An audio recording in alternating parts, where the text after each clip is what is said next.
YouTube, welcome to my channel. Hit that like button on the way in. Just wanted to speak really briefly on this LeBron James, Stephen A. Smith thing. First of all, I don't give LeBron any grief for getting his son into the league. I think anybody who could do that would have done that. So, I think everybody's had a lot to say about how talented his son is or isn't, how prepared, how ready he is or isn't. But again, I mean, if I was in LeBron's position at the end of my career, I could have done my son, giving him the rub, so to speak, I would have done the same thing. So he gets no grief from me for getting his son into the league.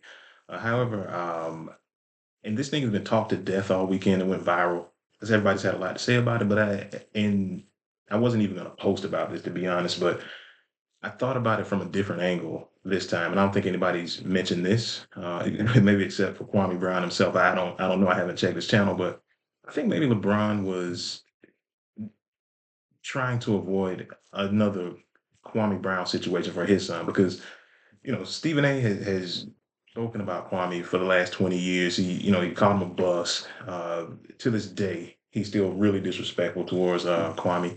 I think maybe LeBron was trying to avoid that, probably on his way out of the league, doing his son another favor by, establishing a boundary with Stephen A. Smith. But but LeBron also has to acknowledge his part in this, right? I mean, he opened his son up to criticism. He talked him up like he was the second coming of LeBron, and I think that while yeah, as fathers, we do have to protect our children. That's your first and natural instinct. But he's got to take some accountability here. The world isn't going to be any nicer to our children than it was to us. So I think he has to acknowledge that he set his son up. I won't say for failure because that story is still being written, but he does have to acknowledge that he spoke his son up a little too much, a lot too much. And I think LeBron had a dream of playing with his son, which again, I will never agree with him for that. But he has to acknowledge his part in this. And he can't confront everybody. At a certain point, his son is going to be open to any and every criticism. I think that point is now. He's in the league. He's being paid millions of dollars to play the sport. So people are going to criticize. And Stephen A. Smith, good God. Yeah, I mean, that's his job.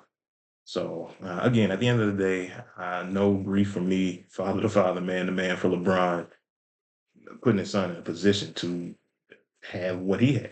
I mean, that's the goal. You want your children to have it as easy as you can make it for them without giving them the world. But again, no grief from me for that. But LeBron, I think, does have to take some accountability. He kind of created this situation for his son. So those are my thoughts. Let me know what you think in the comments below. Like, share, subscribe, and I will see you on the next one.